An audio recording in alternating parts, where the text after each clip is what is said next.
today's mod showcase, we'll take a look at a new project aiming to let you build your own settlement, an extensive mod that adds multiple new ways of immersively traveling throughout Cyrodiil, a recently released soundtrack from one of the composers behind Morrowind, and much more. If you find yourself enjoying today's mod showcase, I would really appreciate it if you left a like down below. It helps push the video in the YouTube algorithm, and if you want to stay up to date on the newest and greatest mods coming to Oblivion Remastered, make sure you subscribe so you don't miss any future videos. As always, a huge thank you to all of the featured mod authors in today's showcase. None of these videos would be possible without all of your hard work. But with all of that out of the way, let's get to the good stuff. Roll the intro!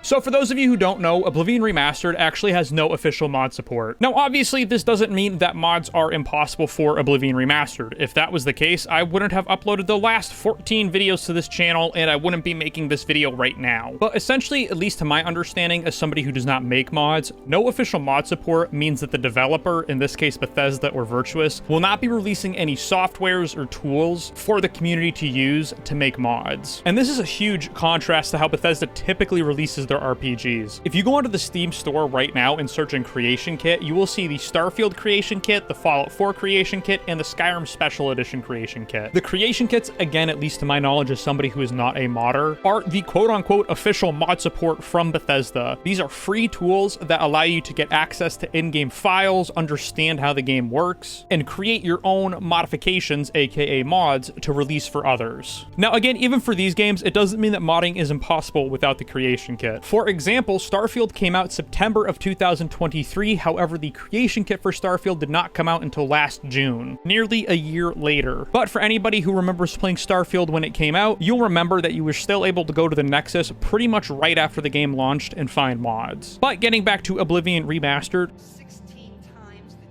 we found out very quickly that we would never be getting official mod support for the game. And speaking personally, I was shocked when I heard this because modding and Bethesda have become kind of synonymous with each other, and I've seen people online upset and just concerned that Oblivion Remastered may never reach the same heights as other Bethesda games in terms of modding due to the lack of official mod support. Now, if you're wondering why I've spent nearly 2 minutes rambling about how Oblivion Remastered has no official mod support, and that's because despite the hurdles that the modding community has already faced, whether it was the traditional buggy mess of a release for a Bethesda game, or a patch being released post-launch that broke many mods that already fixed issues within the patch. But it would seem that modders took the news of no official mod support for Oblivion Remastered as a challenge. And that is very apparent with the first mod we'll be looking at in today's showcase, Oblivion Settlement Building Spawn in Place Objects by Mad Abor Modding. This mod is a proof of concept and is actually open source. Mad Abor Modding even wrote in the mod description that they're hoping that somebody else can take the foundations of this mod and create it into an actual settlement system. And despite what you may think, this mod is actually super easy to install. It's just a UE4SS mod, and the controls are simple, just utilizing the 4 arrow keys. You can cycle through objects you'd like to place with the left and right arrow key. If you place something you don't want, you just press the down arrow key to delete it. But if you spawn something in that you want to work with, press the up arrow key to start moving it around, and once you found where you want to place it, press the up arrow key again to set it, enabling collisions. Now, is this mod janky right now? Absolutely, but that's kind of what I love about it. Keep in mind, I installed this mod just hours after it was released, so there may be patches or updates by the time that this video comes out. And while I would love to say I have a magnificent creation to show you, I simply do not because I suck at using this building system. But I would instead like to enlighten you by showing you some of the goofiest glitches and bugs I was able to create while using this mod.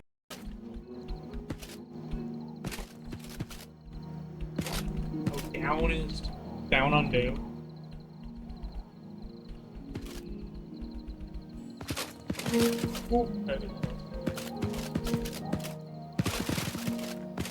Oh, that's one of the bugs right there. We found the bug. Yeah, it's fun. Okay, so it's like spawning.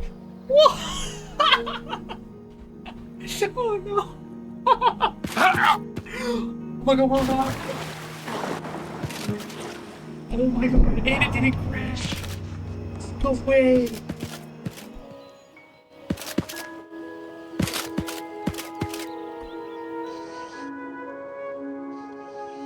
Uh-oh.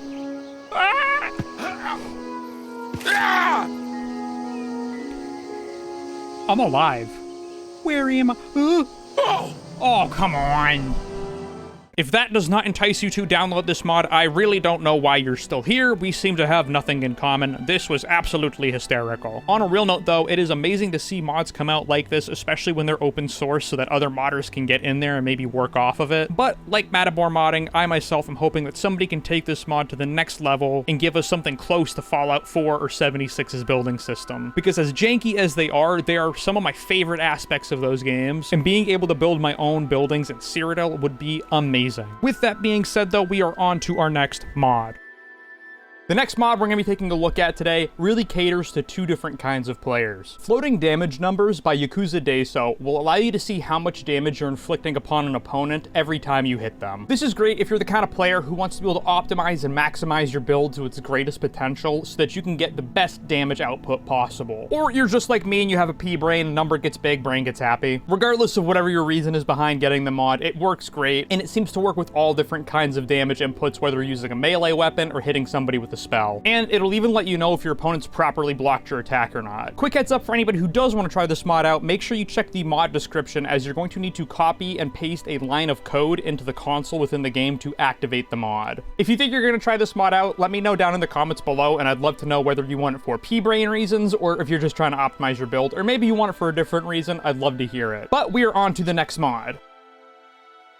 The weapon and armor design in Oblivion has always looked great in my opinion, but that doesn't mean they can't be improved upon. With the Protective Headgear and Practical Arsenal collections by HugAMuffin, you can overhaul the appearance of many of the armor sets and weapons to give them a more sensible look. First up, we'll be taking a look at Protective Headgear, and the main thing you'll notice across the board here is that the helmets will now look like they offer more protection over your face. I mean, come on, look at the iron helmet, for example. Your face is completely exposed. And yes, I did forget that I could just spawn things in with console commands, so all I've got to show right now is the iron and steel redesigns. But if I'm not mistaken, HugAMuffin has covered all, if not close to all, of the armor sets at this point. Next up, moving to Practical Arsenal, I've chosen a few different long swords to showcase to you all. Again, I forgot that I could just spawn weapons in with the console commands, because the Practical Arsenal mod does not just cover swords and long swords, it covers just about everything for each set. But for the sake of not making this video an hour long, and for my sanity, we're just going to be taking a look at a few of the long swords here today. Now, while we're taking a look at the before and afters and the side-to-side comparisons for these long swords, just keep in mind that all of the sets are individual downloads. And by sets, I just mean the materials that the weapons are made from. So if you want the iron weapons, you need to download the Iron Practical Arsenal. If you want the Daedric weapons, you need to download the Daedric Practical Arsenal. To my knowledge, there's no all-in-one package right now, although that would be amazing. Crossing our fingers that we get that potentially. And while it might be a little more time-consuming to go to each page and download them individually, that also means you can pick and choose which ones you want to have and which ones you don't want to have. And that's really nice, because while these are all amazing, you might not like all of them as much as the vanilla ones. And not to mention, most of these, if not all of them, have multiple different options that you can pick from. For example, taking a look at the mod page for the Steel Protective Headgear mod, you can see that there are multiple different options of this mod, and some of them look pretty different than the others. So down below, instead of linking each individual mod, I've just linked HugAMuffin's Nexus profile. That way you can scroll through their mods and see which ones you want to download for yourself. They even have mod sets that look at shields and bows. I just don't have the time to cover all of them in today's video, but I really recommend you go check out HugAMuffin's page. They have a lot of great stuff, and I'm sure you're going to find at least one redesign that you really like. With that being said though, we are on to our next mod for today's video.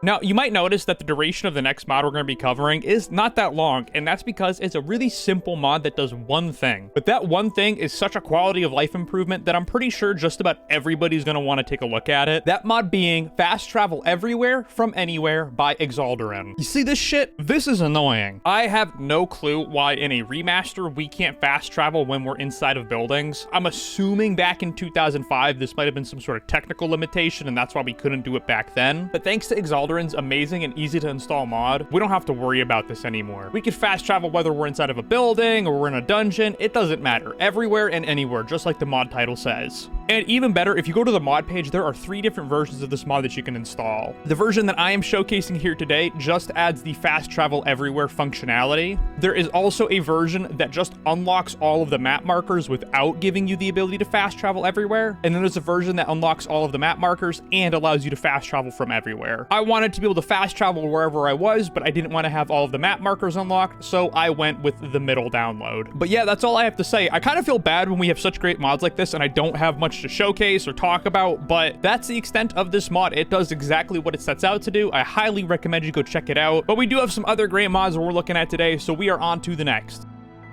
So we've just gone over a quality of life mod that makes traveling in Oblivion Remastered much easier. But there are plenty of people out there who don't like to fast travel because it breaks the immersion in their game, but they still want to be able to get around quickly. With our next mod, Connor's Teleportation by Connor Duncan, you will not only have multiple new ways to immersively fast travel and move around Cyrodiil, but this mod adds so much more that it could probably justify being its own video. So keep in mind, I'm not going to be able to cover every single intricate detail of this mod. I'm just going to be going over some of the key features, so I highly recommend you go over to the mod page and check out everything it has to offer in detail. Let's not waste any more time. Getting into it, the main feature of this mod is that it's going to add in multiple new systems for balanced and immersive travel throughout Cyrodiil. On top of that, you will have 3 new stores that you can go to, brand new artifacts that you can find and purchase, as well as the ability to place your own portals. And my favorite thing about this mod is that it enriches and enhances the progression system throughout your playthrough. For example, as I mentioned earlier, you're now going to have access to placeable portals. For anybody who's doing a playthrough where they're not allowing themselves to fast travel, this is an extremely useful tool to have. So to get a pair of placeable portals, you can visit Calendil in the Mystic Emporium, which is located in the Imperial Cities Market District. And these things are expensive, and I think that's the way that it should be. They're an extremely powerful and fun tool to use, so I'm happy to see that they're not super cheap as we see many items in Oblivion Remastered are, modded or not. And it was because of this I actually made sure I haggled with Calendil before purchasing these, and I still spent nearly 22,000 septums. But once you have a set of placeable portals, they're nice and simple to use. And for 22,000 fucking septums, they better be damn easy to use. Calendil. People wonder why the Ultimary Dominion's very unpopular. It's cause of this shit, guys. Anyways, video game politics aside, once you found the location you'd like to place your first portal at, you simply need to go into your inventory and click it like you're gonna equip it. You don't need to shift click to drop. Just click on it like you're gonna equip it as a weapon. Your character will look like they're casting a spell, and somewhere near you, you will see your portal has been placed down. You may need to look for it depending on where you decided to drop it. I had some instances where the portal was placed right under my feet. I had some where it was directly in front of me, and I had some cases where I had to look around a little bit to find it, but it was never too far away. But once you've got your first portal placed down, it's the same process for the second one, but just that I had no loading screens for the showcase, I decided not to go too far when placing my second one, and you'll see it works exactly how you would expect it to. Now, if you don't like where your portal has been placed, or you simply just want to change where it is, you can crouch down and interact with it normally, and it will ask you if you would like to pick up your portal. A few things to note when using the portals, though. The mod description does state that it does not work in the Shivering Isles, so I would not try to use it in there. And I did have a few instances where when using a portal to fast travel farther distances, the portal I would be transporting myself to would disappear after I arrived. The mod did seem to catch on to this a few minutes later, and it would re-add both portals to my inventory, but I just wanted to give you guys a heads up. But what does any of this have to do with progression? Well, yes, you can purchase one set of these portals from Calendil, but in total, there are 7 sets of portals that you can get with this mod. The second set of portals can be found through what the mod calls Adventure Mode, where it distributes artifacts semi-randomly across Cyrodiil. The other 5 sets are locked behind completing the Mages Guild, the Dark Brotherhood, the Thieves Guild, the Fighters Guild, and the main quest line. Switching over to my Dark Elf character, we can see that loading him in with the mod for the first time, there's a bunch of pop-ups that are going to appear in the top left letting us know that the mod is working, and I've also been informed that he's been given a set of the Listeners portals, which are the portals that you receive for completing the Dark Brotherhood quest line. And this is what I was trying to get at when I was saying that this mod enhances and enriches the progression system in Oblivion Remastered, because to me, getting this extra reward for completing some of the longest quest lines in the game is an awesome bonus, and it gives me something new to grind for throughout my playthrough. Now, as I mentioned earlier, there are 3 new shops that you can visit in this mod. There are 2 more more basic stores that this will be adding, one outside of Anvil and one outside of Bruma. The third vendor can be found, however, to the east of Leyawiin, located in the Blackwood Swamp. And this is the shopkeep we're going to be showing you in today's showcase, as they have the most to offer. The easiest way I found to get there was to fast travel to Leyawiin's east gate, head outside, and run a little bit to the northeast until you find the settlement of Blackenmarch. Once in Blackenmarch, you're going to want to head due east for a little bit, and you'll see another settlement icon pop up on your compass. You'll see mine says missing string entry or something similar to that. That's just because I forgot to run through Magic Loader again after installing this mod, but it should be titled Myanzaw's Shack. Once inside, you will find a single NPC named Myanzaw. Myanzaw will sell you a plethora of new scrolls and spells that will allow you to teleport yourself to various locations throughout Cyrodiil. Now again, many of the other mysticism vendors may sell some of these spells, especially the two other new shopkeeps outside of Bruma and Anvil, but some of the things that Myanzaw will be selling are unique to him, which is why out of all the shopkeeps we decided to show his store. And on top of what he's selling, he's also a master trainer in mysticism, which is nice. Now the most basic and readily available teleportation spell that you can learn with this mod is called Divine Intervention. If you have a good enough standing with the 9 divines, you can use Divine Intervention to teleport yourself to the nearest chapel. And yes, it works indoors. Now on top of Divine Intervention, there are a plethora of other teleportation spells, ones that let you go to your player home, ones that let you go to different cities, ones that will let you teleport NPCs, and even teleportation spells for guild halls like the Dark Brotherhood Sanctuary. Now today I've only covered the placeable portals, one of the stores, and a few of the teleportation spells briefly. And while I could spend another 5, 10, 15, 20 minutes talking about just this mod exclusively, I do want to touch on one more feature it has before we move on to our next mod for this showcase. And that is that this mod is completely and easily configurable in-game. When loading in with the mod for the first time, you will be given a brand new configuration item in your inventory. Clicking on it like you want to equip it will open up a configuration menu where you can go through multiple different settings and options to make this mod work the way that you want it to work. Maybe you don't like the prospect of adventure mode on this mod. You can disable it. Maybe you don't like the idea that there's quest-based requirements. You can disable them. Everything that this mod has to offer is configurable in this menu, and it's extremely easy to understand, and the fact that it's baked into the game itself and you don't have to go into any INI files and edit anything is incredible. With that being said, we are nearly at 7 minutes talking about this mod. If you guys would like to see a full video deep dive into Connor's teleportation, let me know down in the comments and I would love to do it. But again, I highly recommend you guys go check out the mod page and check out everything this mod has to offer. I wish I could have covered it all here, but we are on to the next mod.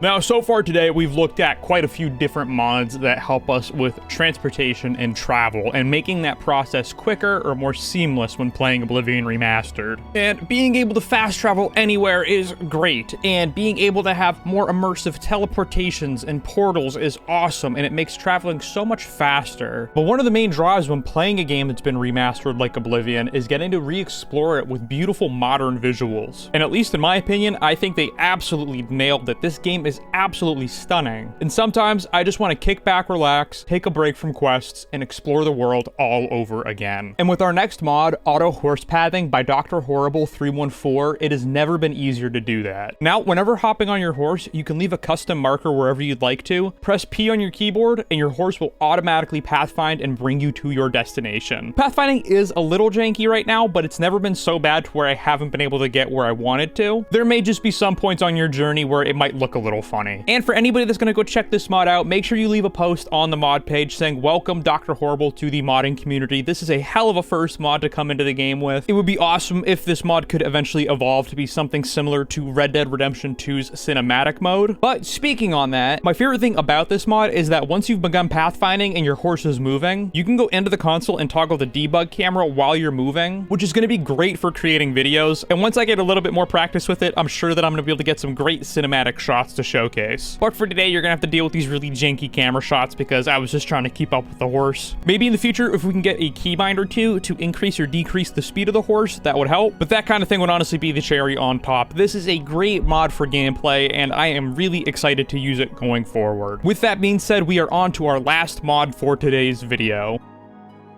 So for our final mod of the day, I do not have too much to say here, and that is because we are looking at Oblivion Music Legend Chapter 1 Echoes of the Past by John Babb. Adding in a plethora of new songs that will play alongside the original vanilla soundtrack, these new songs, at least in my opinion, fit the theme of Oblivion so well. And I honestly wasn't too sure if I was going to keep this mod installed when I first got it, because Oblivion has one of my favorite soundtracks of all time. But considering how seamless and just right all of these songs feel when playing the game, and the fact that you're still going to be hearing the vanilla soundtrack, I think I'm going to be keeping this one in for a little bit. Also, fun fact, John Babb, the creator of this mod, worked on the soundtrack for Morrowind, which is super cool. I haven't played too much Morrowind. It was a little bit before my time. I was like 1 or 2 years old when it came out, but I just think it's super cool that somebody that worked on a previous Elder Scrolls soundtrack has made a mod for a newer Elder Scrolls release. But I said I wasn't going to talk too much, and I feel like I'm starting to, so let's get into the music.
Alrighty guys, I'm trying to come in here a little quiet to start. Hopefully you guys enjoyed those snippets of the music as much as I did. These new songs really add such a great variety. And whether you're new to Oblivion or you're a seasoned veteran, I highly recommend you go check these out if you want to shake up your gameplay experience. Music really does influence so much of the atmosphere while you're playing, but I think that's going to do it for today's video. As always, a huge shout out to all the modders out there. If it wasn't for your guys' hard work, these videos would not be possible. And if you do end up trying out and liking some of the mods from today's video, make sure you leave an endorsement on the mod page. It's just like leaving a YouTube like. It's completely free and takes 2 seconds, and I'm sure all of the mod authors would really appreciate it. Speaking of that, if you did like this mod showcase, I would really appreciate it if you left a like on the video. It does really help out so much. And if you don't want to miss any future videos, make sure you stay up to date on all of the best mods coming to Oblivion Remastered by subscribing. Also, if there's ever a mod you'd like for me to take a look at and put into a showcase, make sure you leave it down in the comments, or you can join my Discord server and message me there. But that's all I have for today. Thank you all so much for watching today's showcase. I hope you have a blessed rest of your day, and I will see you in the next video.